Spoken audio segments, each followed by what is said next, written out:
Hello, today I'm going to make for supper elbow macaroni, cannellini beans, bacon, and onion. That's about all the ingredients there are. You may even have all this in your cupboard right now. I look in my recipe book when I look for something to make for you guys, and I always thought, oh, everybody knows this one, but I'm going to do it anyway today. And by the way, my aunt, I'm calling her my aunt. I've been in the family 50 years. I think I have every right to call Aunt Ann my aunt. She is a cook extraordinaire. She watches my videos. It's quite daunting, really, but I love her comments because one comment she said is when she did hard-boiled eggs, she would mark an H on them. I don't know if you saw the video, but I thought I was cracking eggs and they were actually hard-boiled. So I'm going to do that from now on, Aunt Ann. That was a really good clue for me. Okay, for this you're going to need 2 cups of elbow macaroni. You're going to need 6 strips of that's not easy to say, 6 strips of thick bacon diced up. You're going to need a cup of diced red onion, a 1/4 cup of diced green pepper, and you're going to need something that you may not have on hand, and that's cannellini beans. Now, as the can says, cannellini beans are just white kidney beans. So you could substitute, I would think. But boy, they add flavor to this. And then I have a little oil, some pepper, and salt. And that's it. I think you probably have most of this on hand. The first thing I'm going to do is boil the macaroni. Then I'm going to crisp the bacon, put the veggies in, get them sauteed, and then add it all, and we're there. Let me get going on this. You also open those cannellini beans, drain them, and then rinse them. And these are all set to be put into the pot at the end. I'm browning the bacon, and my water's coming to a boil. I'm going to boil the macaroni for 12 minutes until it's al dente. That is not quite, you don't want it mushy. Alright, you can see I browned the bacon.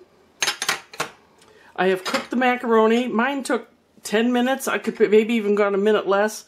It's where it's not hard, but it's not mushy. Somewhere in the middle. And that's about a 1/2 cup of the water that came from doing the macaroni.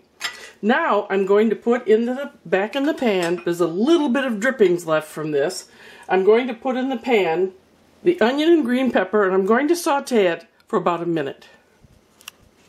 Now I'm going to add, there's not much of bacon dripping, so I'm going to add just a little bit of oil to the pot. Then I just put in my green peppers and my red onion. Now we're going to let this saute about a minute. That has been a minute, so now I just add everything else back into the pan. There goes the bacon, the macaroni, the beans,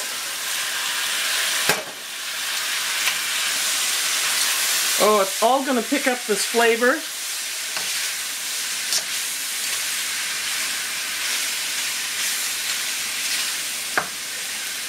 And I'm also going to add that 1/2 cup of macaroni water they wanted me to keep. You also add some salt and some pepper. Now pepper, well, you know, we love pepper. That's done.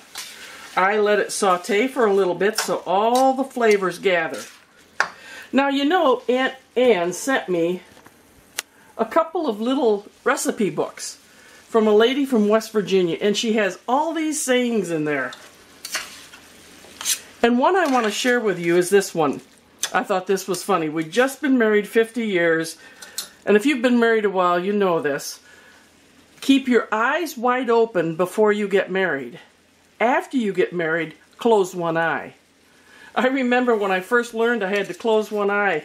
We'd been married about a year, and I went in the bathroom, and all of a sudden, one day, I realized Martin squeezed the toothpaste from the middle.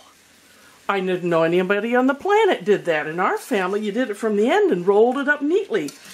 Well, that was where I had to close my one eye. I can't imagine at that point what he had to close his one eye for. Well, give this a try. Very easy, very few ingredients, and I think you'll like it.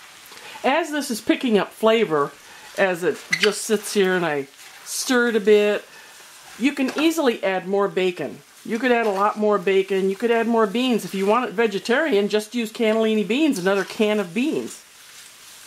It's starting to get a little crispy because of the bottom. Oh, this is going to be good. Give it a try and let me know what you think.